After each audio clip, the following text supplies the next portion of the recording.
Assalamualaikum warahmatullahi wabarakatuh. Sebelumnya, perkenalkan, nama saya Laili Nurfadila dari Prodi Pendidikan Teknologi Informasi kelas 2021A NIM 21050974037. Pada video ini, saya akan menjelaskan mengenai model infrastruktur jaringan. Namun sebelum itu, apa sih yang dimaksud dengan infrastruktur jaringan?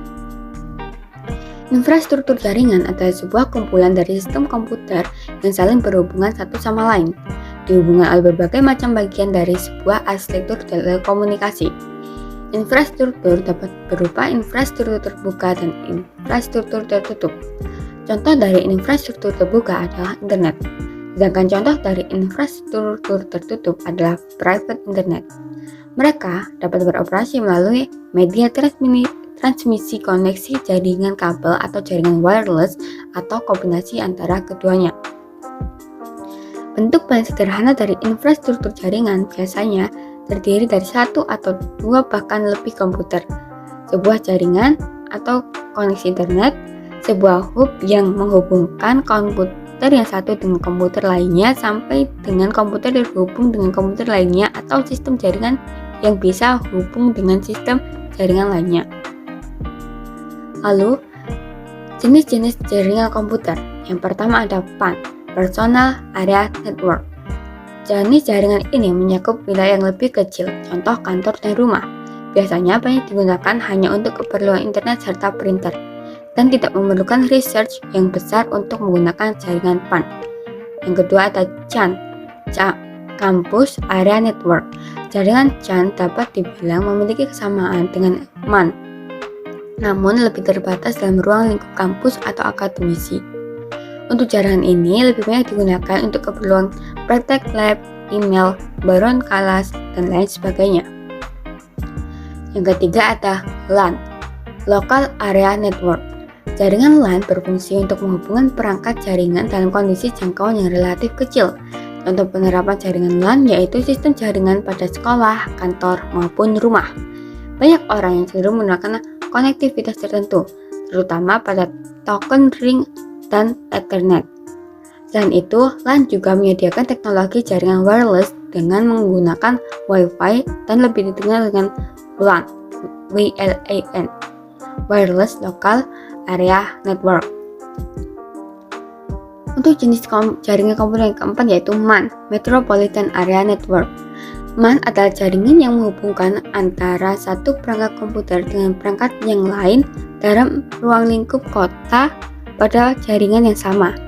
Jenis jaringan ini lebih besar dari jaringan LAN. WAN, Wide Area Network. WAN merupakan kumpulan dari LAN yang tersebar secara geografis. Jaringan WAN cenderung untuk menggunakan teknologi seperti ATM dan X25 serta frame relay untuk konektivitas jarak yang lebih jauh lagi. Yang keenam ada internet. Internet adalah jaringan komputer terbesar yang pernah diciptakan oleh manusia. Ruang lingkup dari internet mencakup hampir seluruh penjuru dunia. Siapapun dapat mengakses berbagai sumber internet dalam berbagai perangkat komputer, seperti PC, smartphone, laptop, tablet, TV, dan lain sebagainya. Yang ketujuh ada VPN atau Virtual Private Network. VPN merupakan salah satu solusi untuk menyediakan koneksi internet yang lebih aman. VPN dapat membuat jalur aman untuk kebutuhan transmisi data. Saat ini banyak sekali platform yang menjual VPN secara gratis maupun menyediakan akses premium. Lalu, jaringan komputer berdasarkan jenis transmisi. Yang pertama ada broadcast. Jaringan broadcast merupakan saluran komunikasi tunggal yang digunakan secara bersama-sama oleh beberapa perangkat yang saling terkoneksi ke jaringan yang sama. Paket merupakan pesan berukuran kecil yang dikirim dari suatu mesin menuju mesin yang lainnya. Field dari alamat berisi keterangan mengenai kepada siapa tujuan paket tersebut akan dikirimkan. Apabila paket tersebut tertuju pada dirinya, maka akan segera diproses. Jika paket terkirim ke mesin yang lain, maka mesin otomatis akan mengabaikannya. Yang kedua ada point-to-point. Jaringan point-to-point tersusun atas beberapa koneksi pasangan individu dari satu perangkat menuju perangkat yang lain. Untuk dapat mengirim sebuah paket ke tujuan alamat, maka perlu untuk melewati beberapa mesin perantara, sehingga seringkali akan melewati banyak route yang kemungkinan berbeda jarak. Oleh karena itu, algoritma route sangat memegang peran penting pada jaringan ini. Lalu selanjutnya ada topologi jaringan komputer. Yang pertama yaitu topologi bus. Topologi bus merupakan topologi yang mempunyai kabel tunggal yang masing-masing workstation dan server saling terhubung. Kelebihan dari topologi bus yaitu ketika melakukan pengembangan jaringan dan workstation baru akan tetapi tidak mengganggu workstation yang lain. Kekurangannya yaitu ketika kabel mengalami kerusakan atau putus, maka akan mengalami gangguan pada keseluruhan jaringan. Untuk gambar topologi bus bisa dilihat pada bagian kanan. Yang kedua ada topologi ring. Topologi ring atau cincin merupakan topologi yang terbentuk ketika semua perangkat telah terhubung, sehingga menyerupai cincin atau berbola lingkaran.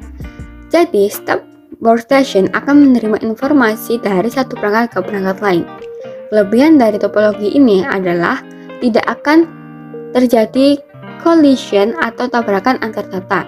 Kekurangannya yaitu jika salah satu mode mengalami permasalahan, maka seluruh jaringan akan mengalami gangguan. Untuk gambarnya bisa dilihat pada sebelah kanan. Lalu ada topologi star.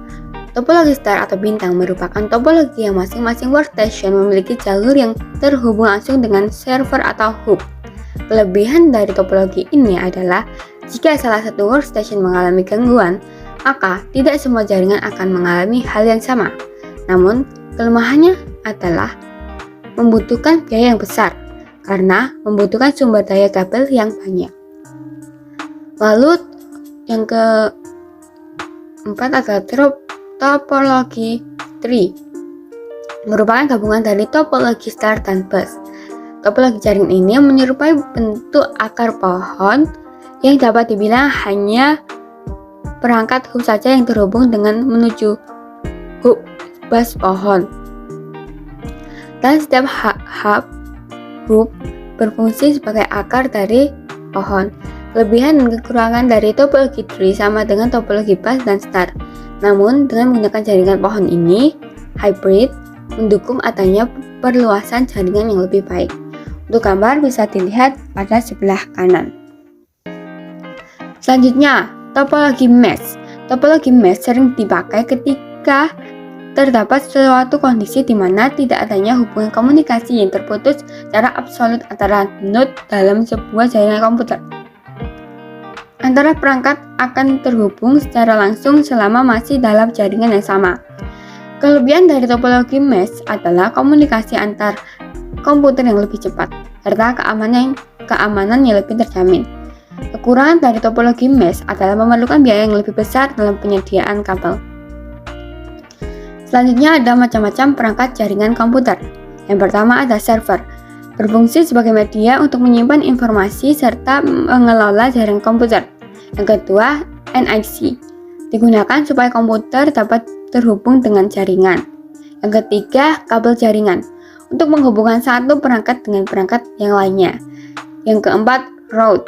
Untuk menghubungkan jaringan LAN ke dalam suatu jaringan WAN serta mengelola lalu lintas dari data di dalamnya. Yang kelima, hub and switch untuk menghubungkan beberapa komputer. Yang keenam, bridge untuk meneruskan lalu lintas antara segmen jaringan berdasarkan informasi pada sebuah data link. Lalu yang ketujuh ada modem untuk menghubungkan antara perangkat komputer dengan penyedia layanan internet atau disebut dengan Internet Service Provider (ISP).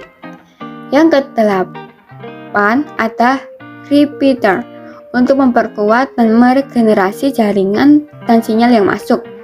Yang kesembilan, wireless card digunakan apabila Anda ingin terhubung dengan jaringan nirkabel. Lalu Untuk manfaat jaringan komputer ada 4, yaitu yang pertama untuk berbagi dokumen, yang kedua untuk menjaga dan manajemen keamanan data, yang ketiga memudahkan dalam berkomunikasi, yang keempat menyampaikan informasi secara cepat. Dampak negatif dari jaringan komputer juga ada 4, yang pertama biaya network, yang kedua biaya manajemen dan maintenance, yang ketiga aktivitas sharing yang tidak diinginkan, dan yang keempat ancaman keamanan jaringan. Berikut merupakan sumber informasi dari informasi yang telah saya sampaikan. Baik, sekian dari saya, kurang lebihnya mohon maaf. Terima kasih, saya ucapkan wassalamualaikum warahmatullahi wabarakatuh.